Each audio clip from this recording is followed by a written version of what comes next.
Hello, everybody. I'm Bob Varsha with David Hobbs, Steve Matchett. Will Buxton is ready down in the pit lane. And joining me today in the commentary box, two former world champions, Jackie Stewart and James Hunt. If you were with us yesterday, you know the hillsides were pretty much barren of any fans, and those who were there were threatened with drowning.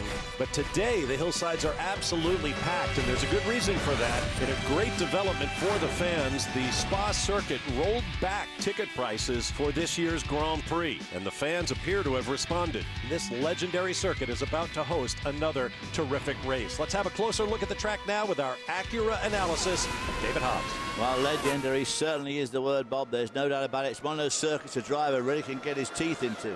Up to La Source, the slowest corner here, about 50 miles an hour. Then, hard downhill, up through the gears. As he approaches Eau Rouge, massive compression right there as the drivers push through the seat, out through Radillon, spitting out there like a pip out of an orange, and he curves up the Kemmel straight, about 190 mile an hour, because they carry quite a lot of downforce here, because there are a lot of corners into Les Combes, right at the top of the hill. A right-left complex here. We've seen some action here in previous years. And Malmedy, this right-hander out of there, where Alonso spun so uncharacteristically last year, down to Rivage. Nasty, nasty right-hander here. Road falling away, no grip at all. Down to turn 9. It's about the only corner here. It doesn't have a name, actually. Out of 9, still going downhill. Then Pouhon, double apex left-hander. Almost flat in the dry, not flat quite in the wet.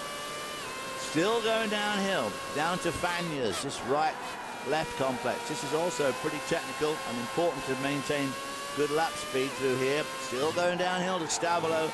The last set of corners turn both right-handers here. Then we start the uphill climb. So now you need good power, and you could do with some of that downforce taking off. Into Blanchimont, flat out left-hand sweeper, really pushing through there.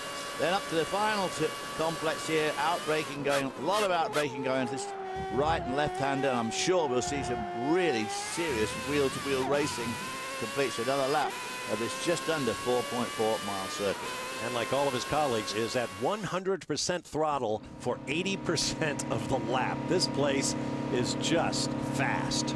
It's time to turn to our mother's starting grid for today's race. On row 7, and next to him, the Red Bull was mystified after qualifying. He could only manage row 7 while his teammate was on 5th. He did not know where the speed went. It is still cool, just 59 degrees, although the track temperature in that bright sun is up to 81 degrees. In 10th place, Alonso. That's what they call him, unusually off the pace compared to his teammate in qualifying. Wilson is in 9th place behind his teammate, trying to come forward after his problems in qualifying. This is only the 3rd time he's been able to out-qualify his teammate this year.